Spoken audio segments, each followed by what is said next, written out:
Mesdames, Messieurs, bonsoir. Bienvenue pour cette nouvelle rencontre du Book Club le matin. En fait, on est à la fin de ce cycle de rencontres Book Club le matin en marche du ciel. Donc, c'est la dernière rencontre qui a lieu dans ce magnifique espace, ce site historique chargé d'histoire et de choses très, très exceptionnelles. Je rappelle juste que nous avons eu le plaisir d'organiser quelque chose comme 13 rencontres. Toutes ces rencontres ont eu pour objectif de présenter des auteurs, des autrices marocaines qui nous sont venus nous partager leur dernière parution.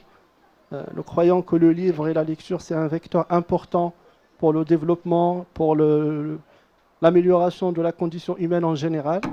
Et aujourd'hui, on est très très heureux de clôturer ce cycle avec un livre exceptionnel. Sincèrement, moi, rien que le titre, il me parle beaucoup. Un Maroc pluriel, c'est singulier. Pour moi, ça veut tout dire. Notre pays, il est extrêmement riche, extrêmement diversifié, très, très pluriel ou pluriel, j'allais dire. Et en même temps, c'est ce qui fait sa singularité. Donc tout ça, on aura le plaisir de le découvrir avec notre invité de ce soir, Ahmed Riyad, qui a rédigé ce livre avec le concours de pas mal de personnes extrêmement importantes et influentes dans notre univers, parmi lesquelles on a le plaisir d'accueillir Madame Katia, qui a contribué à ce livre, et mon ami Qaïs aussi. Et donc, sans plus tarder, je vais tout de suite donner la parole à Ahmed pour nous parler un peu plus du livre et de ce qu'il a cherché à passer comme message derrière l'écriture de ce livre. Merci beaucoup et très bonne continuation. Salam alaikum, shalom, bonsoir. J'ai repris dans mes propos pour vous saluer ce qui est écrit sur ce livre en couverture, tout simplement. Alors, une amie devait être avec nous ce soir, une grande amie qui s'appelle Alia. Elle est aphone, donc elle n'a pas pu venir. Alia est coprésidente d'une association qui s'appelle Salam les Koulam, Salam en arabe, les Koulam en hébreu. Et j'ai à ma gauche la coprésidente de cette association, Katia Biton, une grande dame que j'ai sollicitée pour écrire témoignages dans ce livre. Il y en a 23. Et qui a accepté. Et puis, bien sûr, l'ami de ce combat, de toujours, c'est Qaïs. Bon, je ne sais pas s'il faut que je dise sa fonction. Ben, je vous l'ai dit, parce que ça lui colle à la peau de toute façon. Qaïs est chargé de mission au cabinet royal, et c'est un grand poète. Il a beaucoup de talent. À côté de lui, je vous assure que je suis tout petit. Non, non, non, non, il faut dire la vérité. Je ne suis pas un écrivain. Je ne suis pas un journaliste. Je veux bien le titre d'auteur. J'essaie de faire passer dans les livres que j'écris, j'en suis au 8e, dont 2 collectifs, et un qui s'appelait Charmil, que j'ai eu le bonheur, le plaisir, l'honneur d'écrire aux côtés de Fatima Mernissi. Ce que j'essaie de faire, c'est de coucher dans ces livres ce que je vis au quotidien. Je n'invente rien. Rien de tout ce qui est dans ce livre ne sort de rêve. Il est la réalité que je vis au quotidien. Cette réalité que je vis depuis 2009, lorsque, avec des amis, nous avons créé l'association Marocain Pluriel. À l'époque, personne ne comprenait le mot pluriel. Tout le monde, même à l'administration, quand nous sommes partis déclarer, nous a dit « Chnoua pluriel ». Comment vous traduisez ça en arabe? On a cherché, on ne trouvait pas. On a dit on va l'écrire en français, Marocain Pluriel. Aujourd'hui, en 2025, ce mot pluriel, il est devenu courant, banal. Tout le monde parle d'une société plurielle. Maintenant, j'ai envie d'ajouter une société plurielle, une population plurielle dans un Maroc uni. Les deux vont de pair. Nous sommes dans une nation, mais cette diversité est au cœur de cette nation, elle forme cette nation. Et je crois que nous sommes le seul pays arabo-musulman, tu me diras ça, peut-être même le seul pays au monde, tu me diras, c'est Qaïs, à l'avoir inscrit dans le préambule de notre constitution. Notre diversité, notre tamagrabit est inscrite dans le préambule de notre constitution. Alors j'ai rajouté Maroc pluriel, si singulier, parce qu'il faut avouer que dans le monde actuel, nous sommes vraiment, vraiment singuliers. Si nous regardons non seulement dans les pays qui nous ressemblent, mais bien au-delà, même dans la vieille Europe, Aujourd'hui, qui revendique la diversité de sa population? Au contraire, on la cache. On ne veut plus dire qu'il y a des musulmans, des juifs, des chrétiens, des foncés, des clairs. On ne veut plus. On ne veut plus. Regardez à quel point aujourd'hui les minorités sont ou attaquées ou mises au banc de la société. Nous, et je pense très sincèrement, et c'est un hommage que nous devons tous lui rendre, que c'est grâce à notre roi que nous avons ce privilège dans le monde actuel d'être dans une sorte d'oasis du vivre ensemble. Bien sûr, il faut toujours remettre le travail, l'ouvrage sur le métier, toujours. Rien n'est jamais acquis. Et les réseaux sociaux, le monde qui nous entoure fait que ce vivre ensemble, cette diversité sont toujours remis en cause par certains, toujours attaqués. Mais malgré tout, malgré ces coups de boutoir des réseaux sociaux, malgré ces coups de boutoir des faiseurs de haine, on résiste. Et ce qui me réconforte, c'est de voir que des jeunes, les jeunes, qui sont notamment engagés dans le travail associatif, non seulement ils résistent, mais ils protègent ce vivre ensemble. Ils le font vivre. Je peux vous citer un exemple que j'ai vécu il y a 2 jours avec les jeunes de Oxygène. Nous sommes de Casablanca et à Casablanca, il y a une église qui s'appelle l'église d'Anfa. Elle est menée par une vingtaine de sœurs franciscaines qui sont des dames âgées maintenant. Et elles sont au Maroc depuis toujours, depuis 40 ans, depuis 50 ans. Elles vivent ici, elles parlent arabe. Elles sont insérées dans la population d'une façon remarquable. Elles donnent des cours, elles soignent, bref, des femmes admirables. Et nous savions qu'elles étaient très touchées par la mort du pape. Ce sont des femmes qui ont une foi incroyable et elles étaient bouleversées par cette mort. Ah, excusez-moi, juste une minute, je voudrais saluer les amis de l'ambassade de France qui arrivent. J'avais promis que vous seriez là et vous avez tenu parole, merci bien. Asseyez-vous les amis, asseyez-vous. Non, non pas que je vous salue pas vous, hein, je vous salue tous. Mais bon, je voulais faire un petit signe particulier. Merci les amis d'être là. Qu'est-ce que je vous disais? Bah oui, je vous saluais tous. Oui, les sœurs franciscaines. Et donc, nous avons eu une idée avec Mohsin, Safa, avec tous les jeunes de Oxygène, j'aime ce nom, d'aller leur faire une visite à l'occasion de la messe qu'elle disait à la mémoire du pape. J'ai appelé la sœur, la mère, sœur, la mère supérieure, voilà, la mère supérieure, pour lui dire qu'on souhaitait venir assister à cette messe pour un témoignage. Aussitôt, elle a été touchée, elle nous a dit « Mais vous êtes les bienvenus, on reculera la messe pour pouvoir vous accueillir, l'heure de la messe pour pouvoir vous accueillir. » Donc nous y sommes allés très simplement avec des bougies, des fleurs, et on a vu à quel point elles étaient touchées, sincèrement. Le fait qu'on était musulmans et juifs à les rejoindre, et il y avait une photo du pape, et les uns après les autres, nous sommes allés déposer ces fleurs et allumer ces bougies. Et je voudrais vous dire une anecdote à propos de ces sœurs. Il y a quelques mois, il y a eu un recensement. Et à Casablanca, le recensement a évidemment cherché à savoir qui était le doyen, qui était le plus jeune des Casablancais. Je vais vous dire une chose. La doyenne des Casablancais, c'est une sœur. Sœur Emilia, elle a 104 ans. C'est une femme d'une vivacité d'esprit, d'un regard perçant. Donc voilà, nous avons fait ça il y a 2 jours. C'est ça, le vivre ensemble au quotidien au Maroc. Au mois de Ramadan dernier, chez Katia, parce que je vous donne un tuyau, Katia, elle est patronne du Kenzie Tower. Si vous voulez des réducs. Nous avons organisé un grand tour pluriel chez Katia, où 200 compatriotes musulmans et juifs étaient réunis, les chrétiens également. Il y avait sûrement on dit des athées ou des athées? Des athées. Il y avait sûrement des athées parmi eux, on ne cherche pas. Et on dit que... Et nous avons partagé le repas de rupture du jeûne tous ensemble. Qu'est-ce qu'il y a de plus symbolique que de partager un repas, un repas? Dans les religions, ils appellent ça le partage du sel, le partage du pain. Nous, c'est aussi le partage du xxo. Bref, c'était un moment fabuleux, vraiment fabuleux. Donc ces nouvelles générations, ces militants, ils font vivre ce vivre ensemble humblement, avec les moyens que nous avons, mais au quotidien, vraiment.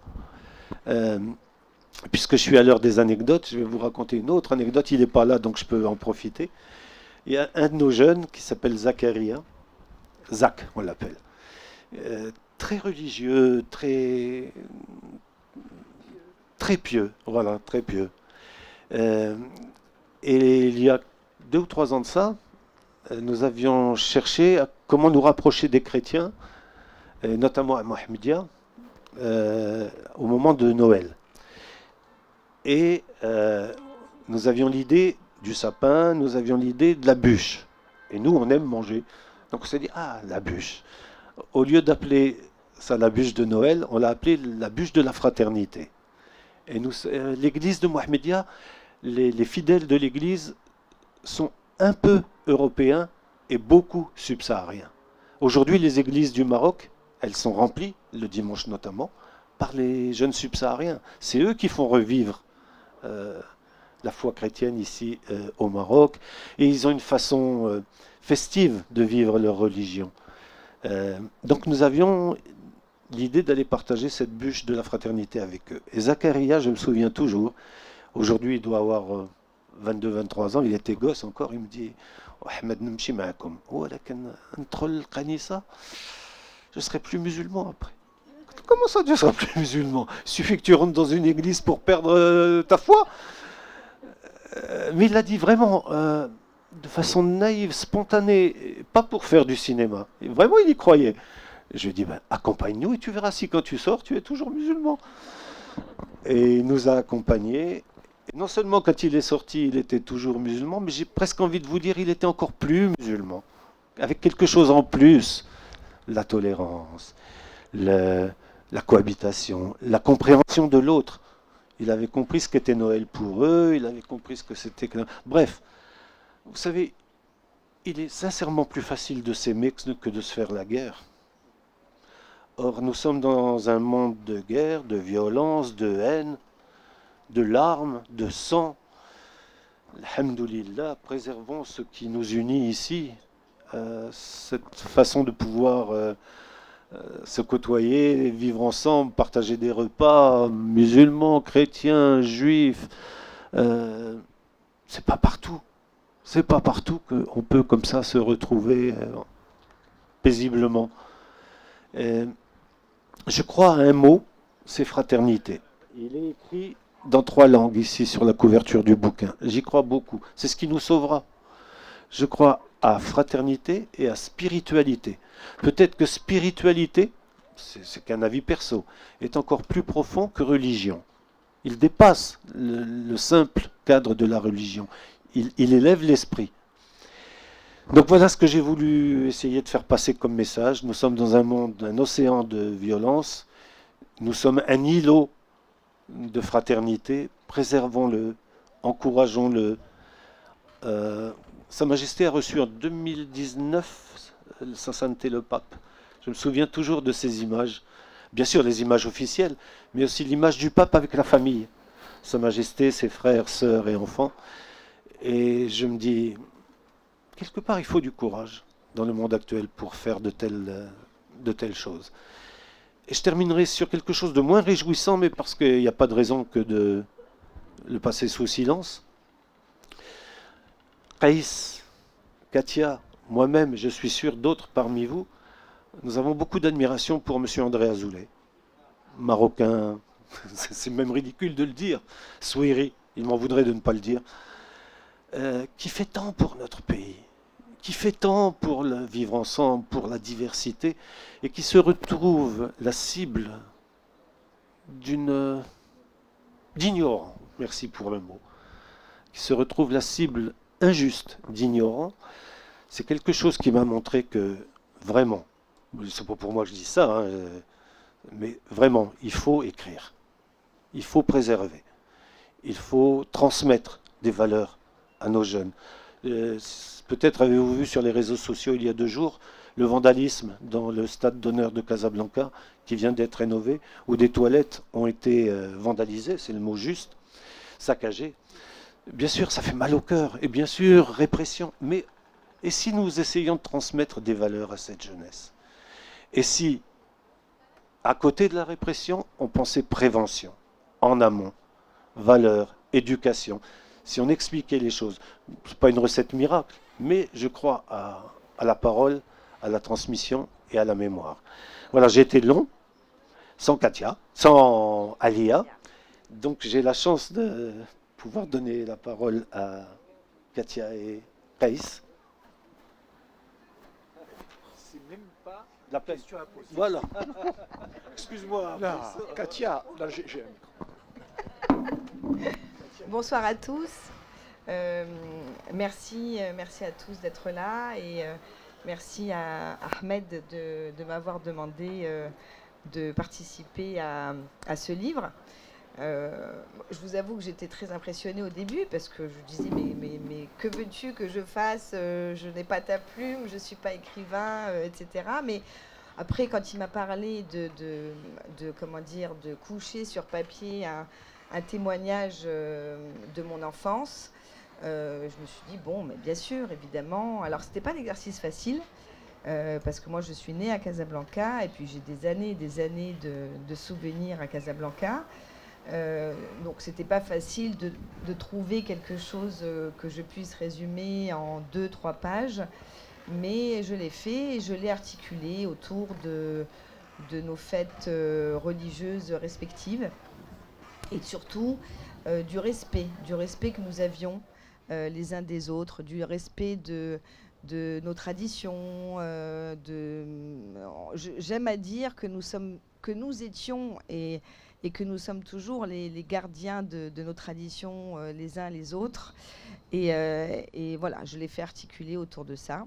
Je me plais aussi à regarder surtout les points de convergence que nous avons, plutôt que les divergences. C'est un mot que je n'aime pas, mais bon, voilà. Et puis ce témoignage, je l'ai d'abord écrit au passé parce que je ne vous dirai pas mon âge, mais il y a eu quelques années que j'ai passé très heureuse à Casablanca. Et ensuite, je l'ai remis au présent parce qu'il se trouve qu'après mon baccalauréat, j'ai fait mes études à Paris et que nous sommes revenus au Maroc avec mes enfants. Et je voulais absolument leur offrir la jeunesse et l'éducation que nous avions ici au Maroc. Donc voilà, je perpétue les traditions. Je veux que mes enfants vivent dans cet esprit sain, de diversité, de tolérance, de vivre ensemble. Et voilà, nous y sommes encore et j'en suis ravie. Et ce livre, évidemment, de 23 témoignages,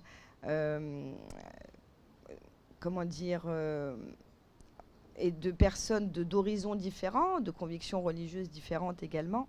Mais ce que nous avons en commun est l'amour de notre pays, l'amour de notre patrie, de nos souverains, évidemment de notre souverain actuel, que Dieu lui prête longue vie, mais également des souverains que j'ai connus, que mes parents ont connus, que mes grands-parents ont connus. Et voilà, c'est notre dénominateur commun et c'est pour ça que nous sommes fiers d'être marocains et que nous souhaitons que cette image du Maroc se perpétue et que surtout, si singulière, soit connue dans le monde entier, parce que c'est assez rare et nous en sommes très fiers. Voilà, merci Ahmed. Merci Katia.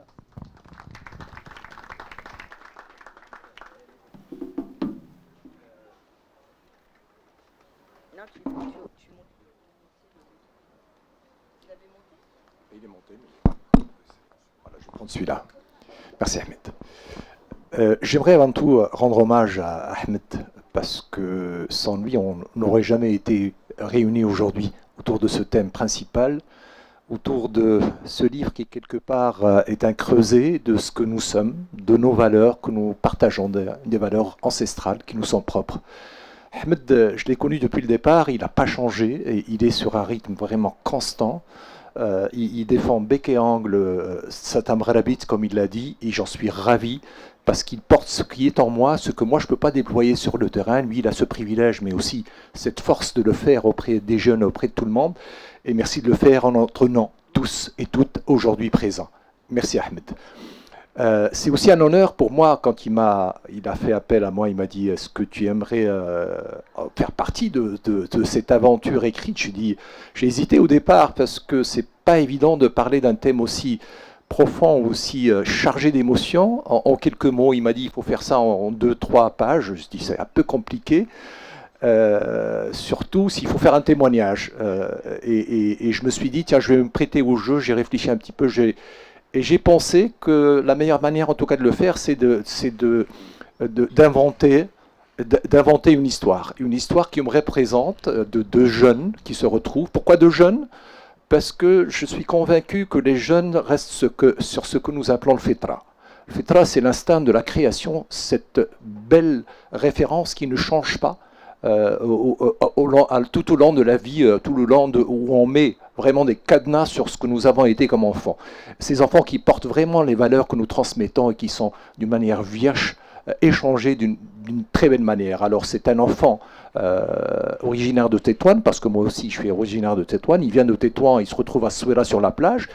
Par hasard, il partage un petit moment avec Sarah qui est de Casablanca. Il se pose des questions tout à fait, j'allais dire, innocentes, et il se rend compte qu'elle est de confession juive et lui de confession musulmane, mais ça ne fait aucune différence. Tout au contraire, c'est vite balayé. Il se retrouve en train de partager des mémoires et des moments, des souvenirs qui sont les mêmes pour tous, des sentiments, des émotions de joie, de bonheur, de famille, de ce que nous appelons le huma.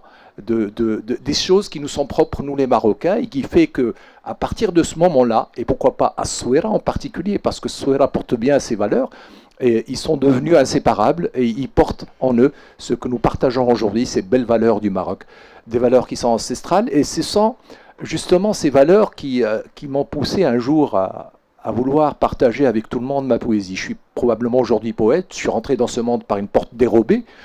J'ai jamais prétendu le faire d'une manière académique, mais ça m'a été de tout bonheur, parce que ça me permet de faire valoir ce que j'ai toujours appris dans ma famille, dans mon entourage, dans ma collectivité, qui est celle de Tsamrabit pur et dur.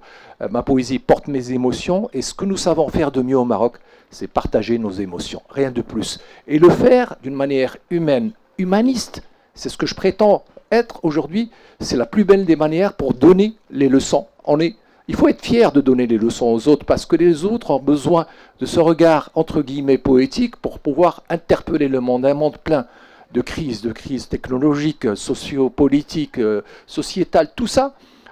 Tout le monde le vit d'une manière frontale, mais nous, on a cette capacité d'aller puiser dans notre histoire, faire valoir nos valeurs, pour pouvoir retrouver cette sérénité, cette humanité qui reste très vivante au Maroc.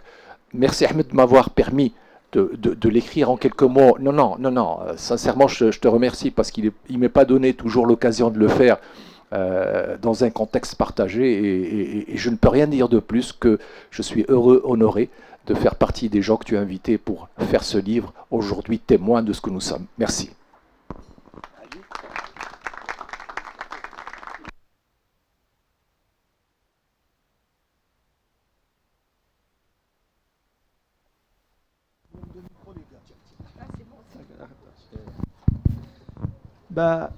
Honnêtement, merci beaucoup pour cet échange, ce partage, Ahmed. Et comme je l'ai dit au début, le choix du livre n'était pas fortuit.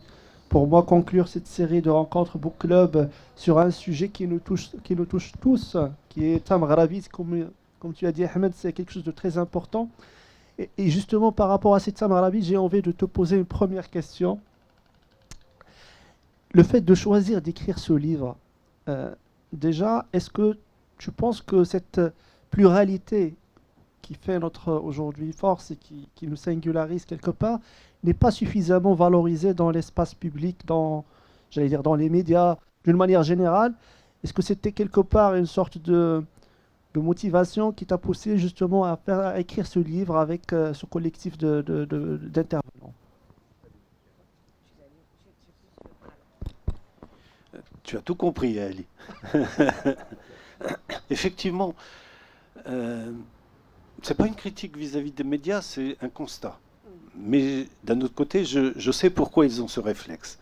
Il est tellement plus facile de parler d'un train qui déraille que d'un train qui arrive à l'heure. On a fait des tonnes sur le vandalisme du stade d'honneur à Casablanca il y a 2 jours. Bien sûr, mais c'est parce que c'est clic, clic, clic. C'est la loi des réseaux sociaux aujourd'hui.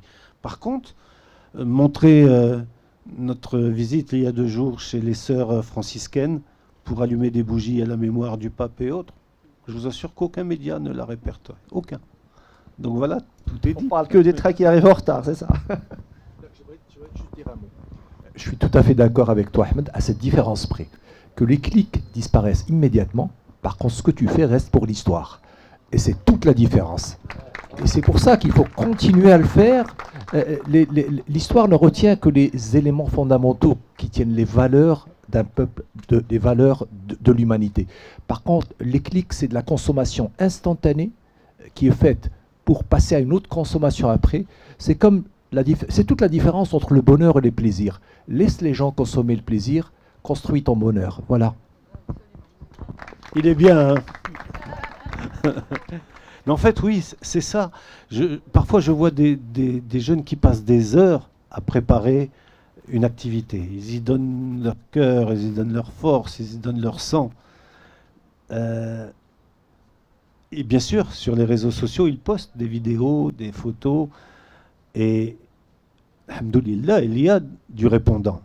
Il y a des likes, il y a des vues, Mais qu'un jeune fasse, excusez-moi le terme, mais fasse une connerie, et vous verrez, ça fera la une partout. Je n'oublie pas, nous avons organisé, il y a un peu plus d'1 mois de ça, un tour pluriel à Paris. C'était la première fois que ça se passait. En fait, c'était la banlieue parisienne, Inam qui est là, en fait partie. Tour pluriel à Garges-les-Gonesse. Et M. Azoulay, André Azoulay, a pris la parole pour dire « Est-ce que demain on verra ça dans les journaux français ?» On ne l'a pas vu. On ne l'a pas vu. Mais qu'un jeune, et je ne le glorifie pas pour ça, hein, fasse une agression ou fasse un graffiti sur le mur d'un bâtiment, et aussitôt on va se déchaîner là-dessus. Donc j'ai envie de dire, le mal emmène le mal, les mauvaises images entraînent les mauvaises images. Et nous avons un tort, les adultes. Là, je vais m'adresser aux adultes. Nous commettons une erreur. D'abord, la première erreur, c'est de laisser nos jeunes livrés à eux-mêmes. Dans les quartiers populaires, ils sont livrés à eux-mêmes. Pas d'éducateurs, pas d'animateurs, pas de travailleurs sociaux, pas de lieux de vie culturels ou sportifs, ou si peu. Et nous les laissons tout seuls sur les réseaux sociaux. Sur les réseaux sociaux, ils sont face à eux-mêmes.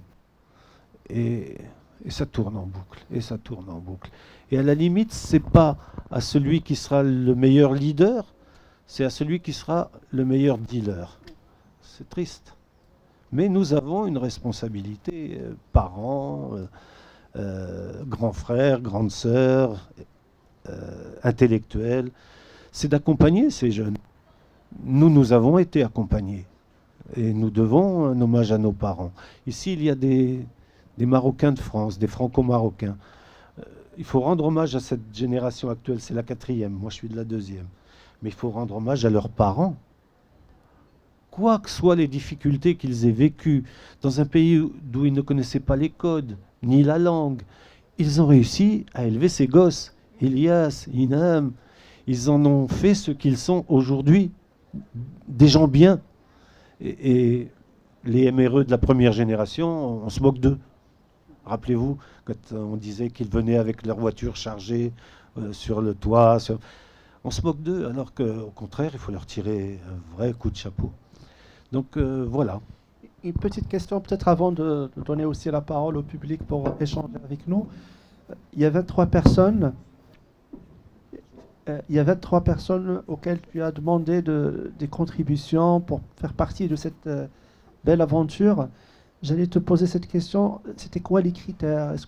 C'était quoi les éléments qui ont conduit tes choix pour faire appel à ces belles personnes, pour faire partie de cette belle expérience, on va dire. Moi, je ne vais pas vous mentir. Je ne sais pas bien mentir, en plus, ça se voit quand je mens. Toutes les personnes que j'ai sollicitées, ces 23 personnes que j'ai sollicitées, je les connais personnellement.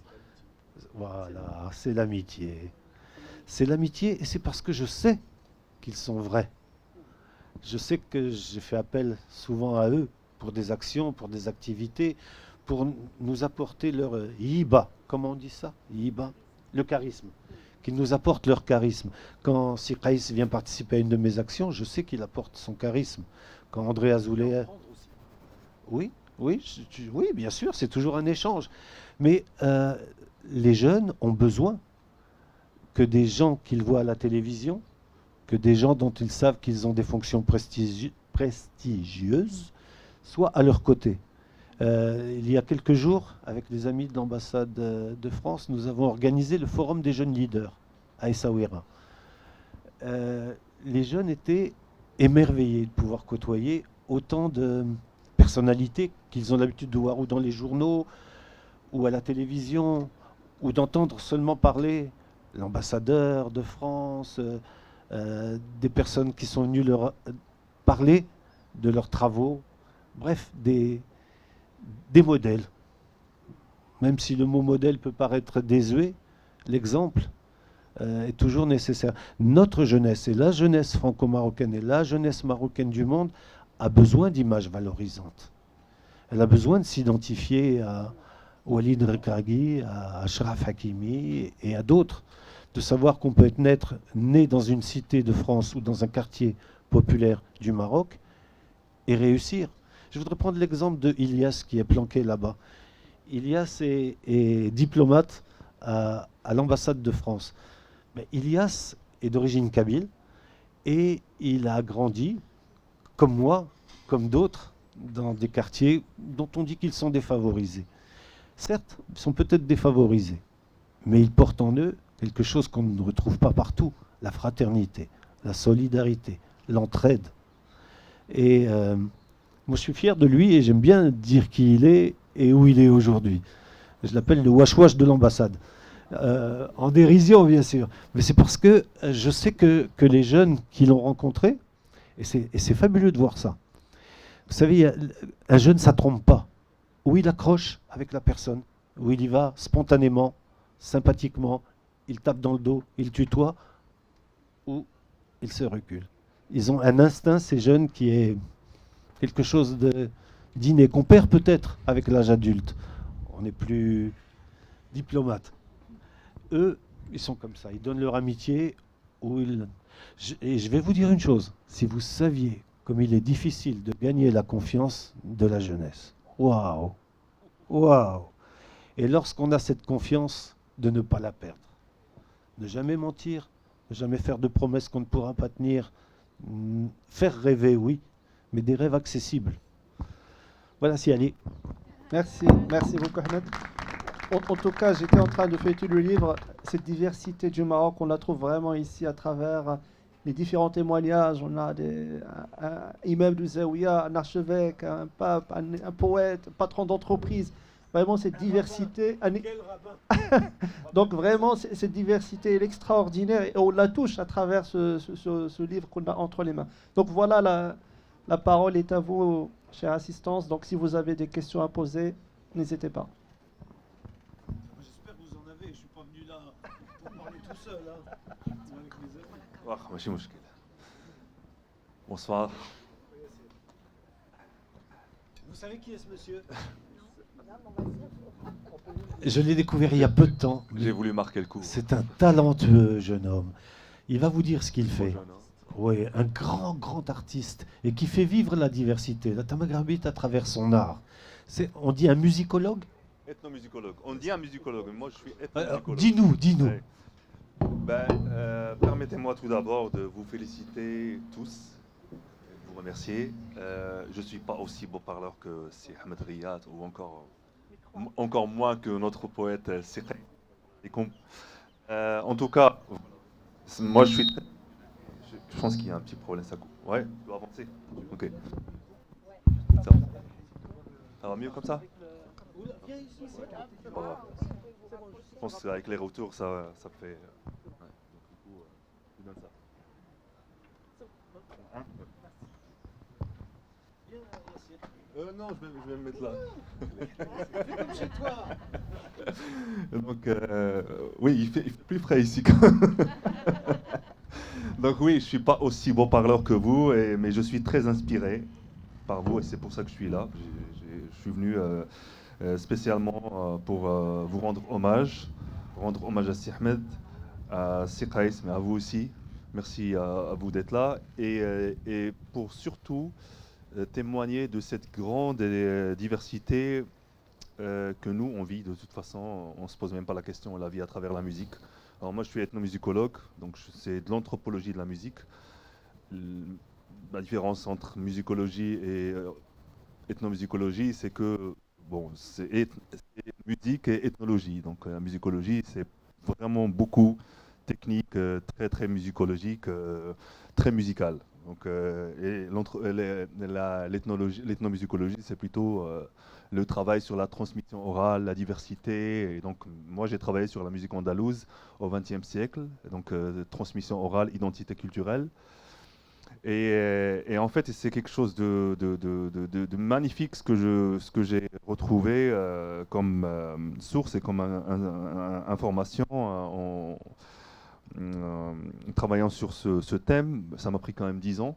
Donc voilà, pour le faire convenablement. Et puis à chaque fois, je rencontrais des gens, des praticiens. Vous savez, il y a des recherches de terrain quand on est ethnologue ou anthropologue. Donc j'ai dû voir et ne négliger aucun des praticiens parce qu'ils sont très très susceptibles. Et c'est leur droit aussi. Et donc, et puis à chaque fois, on me posait la même question. On me disait, ben, tu travaillais pour qui? Tu travailles pour qui? Je dis, ben, je travaille pour personne, mais pour tous. Et donc, je pense que voilà, je pense que c'est notre vision. Nous, on n'a jamais senti de discrimination ou d'un regard vraiment qui est négatif quand on est sur scène. Et je pense que c'est vraiment la clé. Comme disait Nietzsche, sans la musique, la vie serait une erreur. Mais nous, on dit aussi et je pense qu'on devrait vraiment pousser les jeunes, surtout aujourd'hui, vers l'art, la poésie et tout ça. C'est ce qui nous permet aujourd'hui. Parce qu'il y a beaucoup de choses. Quand je vois, par exemple, les instruments qu'on a au Maroc, par exemple, au sud du Maroc, on retrouve quasiment les mêmes en Chine, ailleurs. Ça veut dire que cette musique-là, elle ne nous appartient pas, nous, Marocains, mais elle appartient à tous. Elle est universelle. Et donc voilà, je suis désolé, il y a beaucoup de choses à dire, mais je suis un peu intimidé parce que je préfère être sur mon violoncelle ou sur mon clavier que... Oui, bien sûr. Je saisis l'occasion qu'il soit là pour lui poser une question parce que sincèrement, tu mets le doigt sur quelque chose de très intéressant. C'est l'époque merveilleuse qu'était l'Andalousie et qui était une époque où vraiment les vraies valeurs du partage étaient à leur apogée, où certaines choses, en tout cas qui font toujours notre marocanité, parce que ça fait partie de notre histoire, ont fait valoir ces belles valeurs. Moi, j'ai découvert par hasard récemment que certaines mesures au niveau de la musique de jazz qui leur sont propres, notamment le grand morceau connu par tout le monde, Take 5, qui est une mesure 5/4, n'existe que dans le jazz et la musique andalouse. Ça démontre, je crois que, est-ce vrai? Je pose la question. Si c'est vrai, ça démontre tout ce lien, cette universalité qui est portée par la musique, par l'art, et qui se transmet sans qu'on en soit conscient. Et c'est ça qui fait qu'en restant ouvert, on partage vraiment des valeurs qui sont très très belles, notamment à travers l'art, la poésie et la littérature. Voilà. Est-ce que c'est vrai ou pas? Tu me confirmes ou pas? Je ne sais pas. On sent bien non seulement le poète, mais le musicien aussi. Les musiciens aussi, c'est Qais. Donc, oui, de toute façon, moi je ne pourrais pas le confirmer sur le champ et dire oui, c'est le cas, mais je pourrais de toute façon confirmer que des 5/4, ça existe en musique andalouse aussi. Et d'autant plus que la musique, je peux même dire que la musique andalouse marocaine, moi je l'appelle la musique andalouse marocaine parce qu'aujourd'hui elle a changé. Avec les Ottomans en Algérie, maintenant il y a des quarts de temps. Au Maroc, il n'y a pas de quart de temps. Bon, c'est un peu technique ce que je suis en train de raconter là, mais bon. Donc c'est pour ça que je l'appelle musique andalouse marocaine. Mais elle reste universelle quand même. Exactement. Donc c'est pluriel mais singulier. Voilà. On est là. Bon, je m'en suis bien sorti, je pense. Yassir, pour que tout le monde puisse te découvrir, ceux qui ne te connaissent pas, peux-tu nous donner tes liens sur les réseaux sociaux? Ouais, avec plaisir. Je sais pas. Il suffit de taper Yassir Bousselam Trio. Et donc voilà. Je compose. Yassir Bousselam. Yassir Bousselam, donc Y-A-2-S-I-R, B-O-U-2-S-E-L-A-M, Trio sur YouTube ou bien sur les réseaux sociaux, Yassir Bousselam et vous allez voir. Et je voulais juste finir pour laisser les gens aussi réagir, c'est que moi j'étais boursier du gouvernement français et je tiens à le mentionner et de la coopération franco-marocaine. Donc c'est un beau témoignage qu'on peut vraiment faire beaucoup de belles choses ensemble. Et que j'ai fait musique classique au Conservatoire de Paris, puis après je suis allé à Bruxelles. J'ai été membre de l'Orchestre Philharmonique de Bruxelles, puis le Mannheimer Philharmonic Orchestra en Allemagne. Mais en fait, j'ai toujours eu cette frustration de ne pas pouvoir m'adresser au public directement. J'adore Mozart, j'adore Beethoven, j'adore l'Arabi Batma, j'adore Bach par exemple, je le joue. Mais je ne suis qu'un intermédiaire entre lui et le public. J'ai toujours voulu m'adresser au public directement. Bien sûr, il fallait quand même que je passe par le conservatoire, par faire des études, par faire de la recherche pour que je comprenne. C'est ça la différence entre des gens qui comprennent et des gens qui ne comprennent pas. Ça me permet de rebondir sur André Azoulay. Je l'ai rencontré au Salon du Livre et je suis allé le voir entre nous pour lui témoigner toute ma solidarité et mon respect parce que j'aurais aimé voir le festival de Sawira partout parce qu'il a beaucoup fait pour nous. Nous artistes, on le sait très très bien. Et de toute façon, je n'ai pas de rapport, je ne suis pas proche de M. André Azoulay, mais je le dis en toute sincérité. Et j'espère que nous avons beaucoup d'André Azoulay في المغرب ديالنا اليوم. تبارك الله عليكم.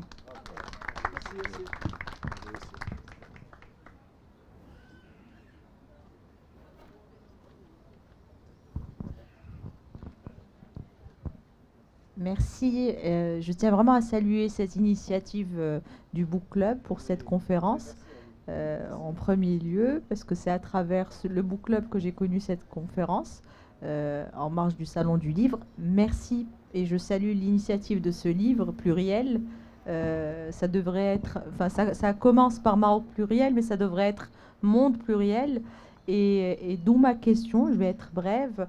Est-ce qu'il y aura un tome 2 de ce livre et je serais honorée d'y contribuer humblement et modestement si Ahmed le veut bien.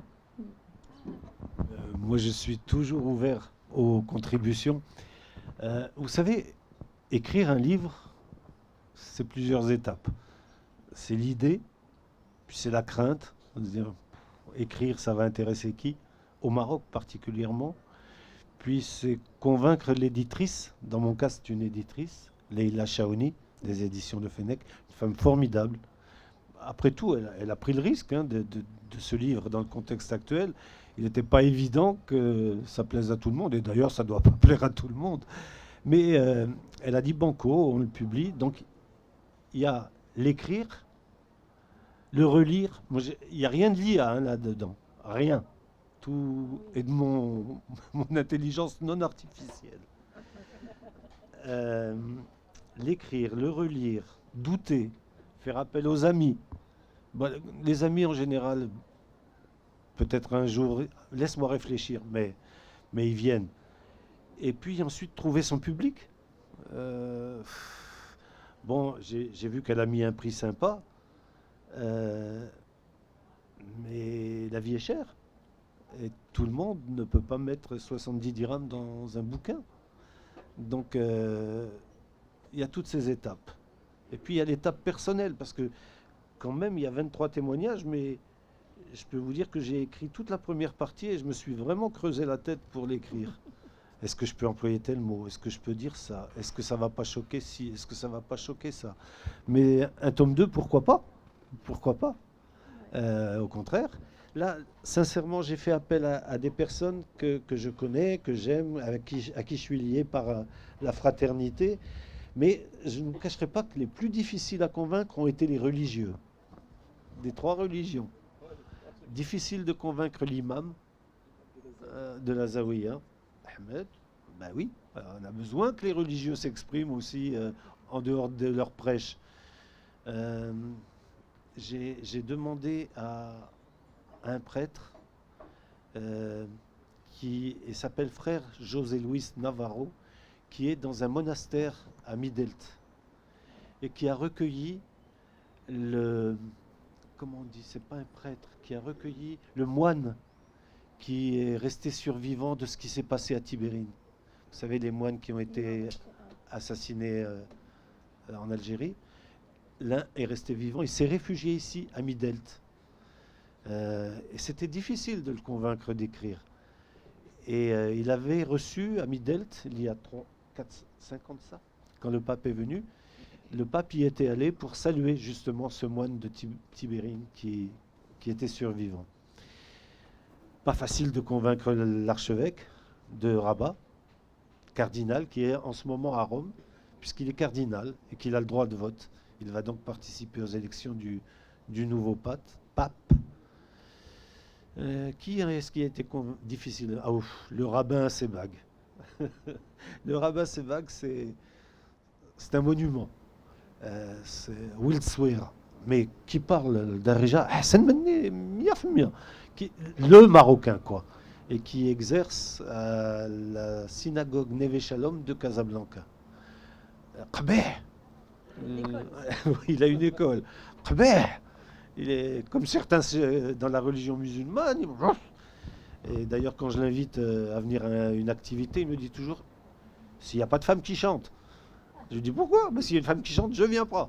Donc c'est bien partagé ces réflexes dans les 3 religions. Donc c'est pas non plus facile de le convaincre, mais au bout du compte, ils me connaissent. Ils ont de l'amitié pour moi, je pense. Ils m'ont fait confiance. Donc maintenant, il faut trouver 23 autres. Vous êtes la première. Moi aussi. Ah, je veux bien être moi aussi. Si vous faites un appel à contribution. C'est ça. Alors, moi, je suis médecin et poète aussi, comme Monsieur Qaïs. Je voudrais vous féliciter, Monsieur Ahmed Riyad. Aussi loin que je me rappelle, il y a toujours eu cette interconnexion spirituelle entre nos religions, mais elle était évidente, elle était passive. Et ce que je me rends compte aujourd'hui, c'est que c'est forcé qu'elle devienne active. C'est, comme vous l'avez si bien expliqué, contre toute la négativité, le négativisme qui arrive. Et donc, je voulais vous féliciter d'avoir pris ces devants et je voulais savoir comment vous avez eu ce dynamisme, ce charisme et quel a été le déclencheur, Monsieur Riyad? Ça, c'était pour vous et pour Madame Katia. Quand vous êtes venu au Maroc pour donner l'éducation à vos enfants, est-ce que vous avez trouvé ce que vous vouliez chercher? Merci.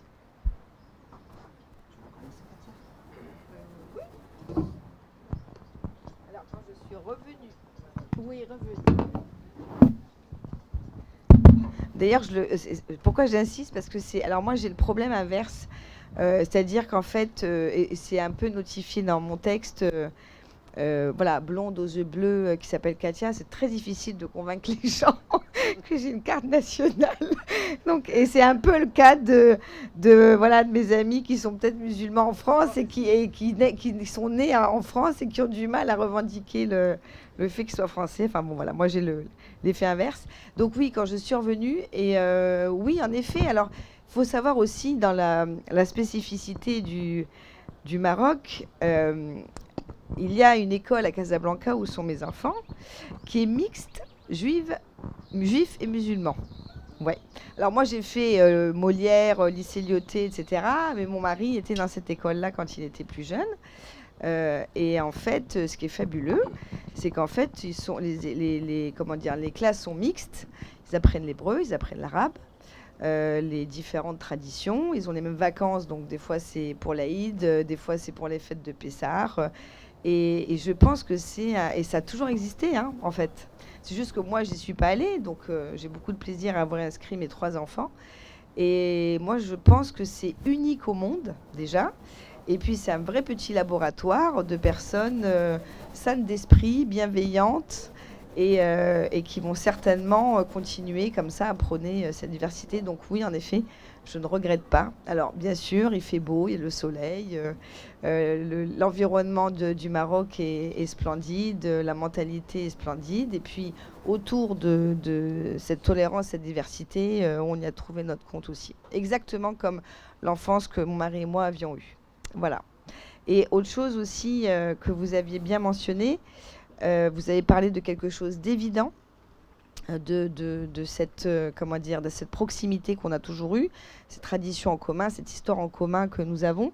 Et c'est vrai que si le monde allait très bien, on n'aurait peut-être pas eu besoin d'en parler et d'en reparler. Mais bon, c'est pas grave. Je pense que pour aller vers un monde avec moins de haine, moins de discrimination, il est quand même bien d'en parler et de reparler. Et Ahmed, effectivement, je te tire mon chapeau, mais tu n'es plus seul dans cette aventure et je suis très fière d'y contribuer, en tout cas. Voilà. Merci. C'est une chance pour vous. Ah, les gars, vous avez des micros qui ne marchent pas, hein, franchement. La technique et nous, hein, ça fait deux. Oui, moi je suis content de trouver des compagnons de route aussi talentueux. Vous m'avez demandé comment tout ça a été arrivé. Si vous saviez. Je suis né en France, j'ai grandi en France, j'ai toujours vécu en France, jusqu'à il y a quelques années. Et je vivais dans un quartier, je sais que certains ici, dès que je dis ce nom, ils font « Ah !» Eh ben non, je suis du quartier de Barbès. Voilà. Mais plutôt que Barbès, j'emploie le nom du Houma, du Derb, dans lequel j'ai grandi, qui s'appelle la Goutte d'Or. La Goutte d'Or est à l'intérieur de Barbès, mais c'est un quartier spécifique. La Goutte d'Or vient des vignes. Il y avait des vignes à cet endroit-là, à Montmartre. Et ils faisaient du vin qui s'appelait la Goutte d'Or. Et je me destinais à des études plutôt brillantes. Je faisais partie de cette deuxième génération que l'école de France a façonné, a éduqué. Et j'en suis profondément reconnaissant. Et je me destinais à des belles études. J'étais studieux, j'avais eu des bons instits qui m'avaient enseigné beaucoup de belles choses. Et je devais avoir 16 ans. Et on était à l'époque où les radios libres, les radios communautaires commençaient à émettre. Et je me branchais le soir en faisant mes devoirs sur une radio qui s'appelait Ida'at Shams, Radio Soleil. Et un soir, un 14 juillet, fête bien française, 14 juillet, j'entends à cette radio qu'un enfant de 9 ans, Toufiq, un petit franco-algérien, à l'époque on nous disait comme ça, franco-marocain, franco-algérien, franco-tunisien, maghrébin de France. Aujourd'hui c'est musulman. On est tous musulmans. Et c'est pas dit d'une façon sympathique, croyez-moi. J'apprends que ce petit Toufiq de 9 ans qui vivait à la Courneuve et qui fêtait le 14 juillet, allumait des pétards dans un bac à sable pour fêter le 14 juillet. Et qu'un voisin irascible a pris sa carabine et de la fenêtre de sa cuisine a tiré. Le petit a reçu la balle derrière l'oreille, il est mort instantanément. Émeute, grand magasin brûlé, pneus brûlés, bref, ce qu'une jeunesse est capable de faire quand elle est révoltée, quand elle est indignée. Et voilà, de là date mon déclic de l'engagement. Je me suis engagé, j'étais un gosse. Et quand on tombe dans la marmite, je suis ni Astérix ni Obélix, mais je suis Ahmedix, j'ai plus jamais quitté. Plus jamais. Et sincèrement, tout à l'heure, je disais aux journalistes de la SNRT qui m'interviewaient que si aujourd'hui je restais quelques jours, un mois, sans m'impliquer dans une activité, dans une action, j'étais déboussolé. La bonne addiction. Je cherchais, voilà, la bonne addiction. Je suis drogué à l'engagement. associatif, culturel, auprès de la jeunesse. Et je suis sincère. Voilà, c'est de là que ça date. Bonjour tout le monde. Je suis un peu loin du domaine de la littérature, mais je suis un scientifique. J'ai préparé ma thèse sur la diversité biologique, mais apparemment maintenant je suis intéressé par la diversité religieuse et spirituelle. Ma question est la suivante. Est-ce que vous ne pensez pas faire une traduction de ce beau livre? Ce serait top. J'aimerais une traduction en arabe, peut-être une traduction en anglais. Si vous voulez bien appeler mon éditrice, peut-être que vous aurez plus de pouvoir que moi. Parce que mine de rien, bon, faut dire les choses comme elles sont aussi. Ça coûte cher de publier un livre. Pas à moi, à l'éditeur. Je sais qu'elle est contente parce qu'elle m'a dit qu'il se vendait bien, vraiment. Ça va l'encourager. Voilà. Tant au Salon du Livre de Paris qu'au Salon du Livre de Rabat, pardon. Oui. Et on revendique pour que celui de Rabat persiste, mais qu'il y en ait également un à Casa. On y tient à notre Salon du Livre à Casa. Et dans une semaine, je serai à Essaouira pour le présenter, et dans 15 jours, je serai à Fès. Et elle m'a dit, il y a une sorte d'engouement pour ce livre. Alors, pas pour ma pomme, mais parce que dans le contexte actuel, parler de fraternité, parler de... Ça rassure aussi. Ça donne envie de se dire... Ça donne envie de se dire que c'est possible. Donc oui, moi je veux bien le traduire. Je veux bien qu'il soit traduit. Je vous donnerai le numéro des éditions Le Fennec.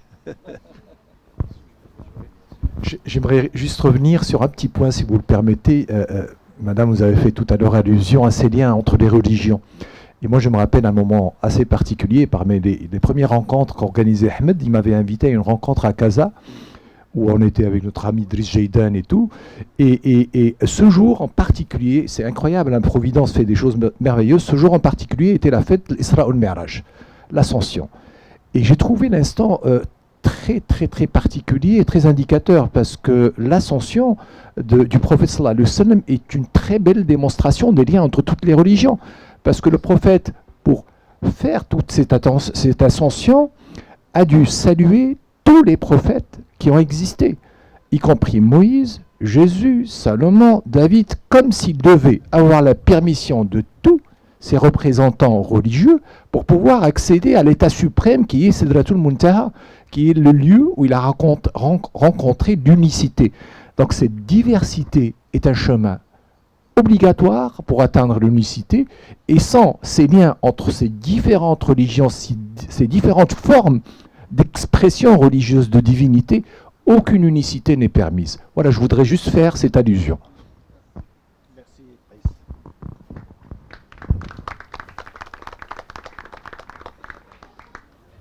si un Marocain de France prenait la parole, ou une Marocaine de France, on va bien entendre nos voix, ou un des jeunes d'ici.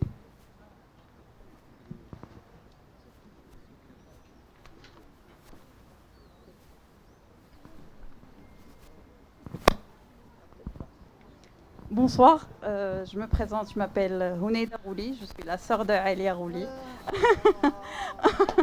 Je tenais juste à remercier Monsieur Ahmed de m'avoir invité. Je suis loin de ma sœur, on est à l'antipode l'une de l'autre.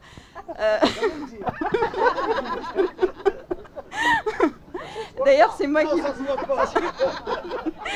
Merci. D'ailleurs, c'est moi qui lui ai donné son prénom, parce que le premier mot correct que j'ai prononcé en ayant 2 ans, c'était Alia, en hommage à la voisine Mama Alia, comme aurait dit ma sœur qui habitait juste à côté, parce qu'on faisait partie d'un quartier très diversifié, juifs, musulmans et chrétiens se côtoyaient tous les jours. Donc, je tenais juste à remercier M. Riyad pour l'invitation et d'avoir insisté, pour que je vienne voilà, témoigner. Si tu peux transmettre toutes nos amitiés à Alia, je n'y manquerai pas. Je ne sais pas, elle parle toujours pas. Ça trouve les vacances. Voilà. Voilà, merci. Merci.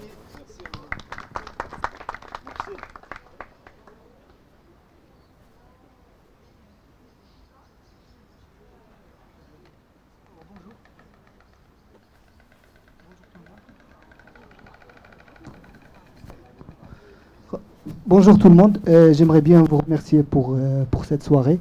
C'est vraiment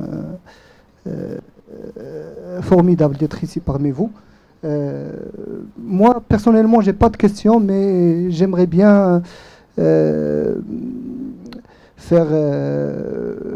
le point sur la paix, tout simplement. Parce que pour moi, le racisme, c'est pas vraiment la racine des malheurs humains, mais plutôt l'ignorance.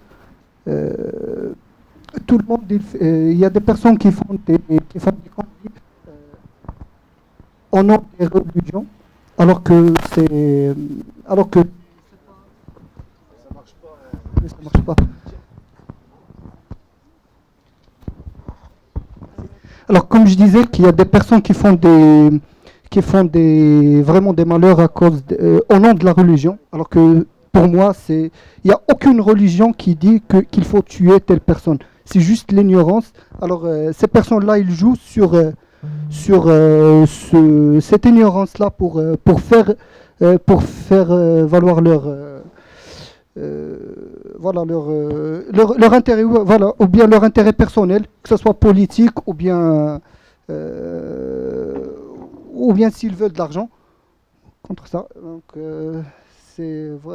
voilà, c'est ce que je voulais dire. Et merci pour cette présentation.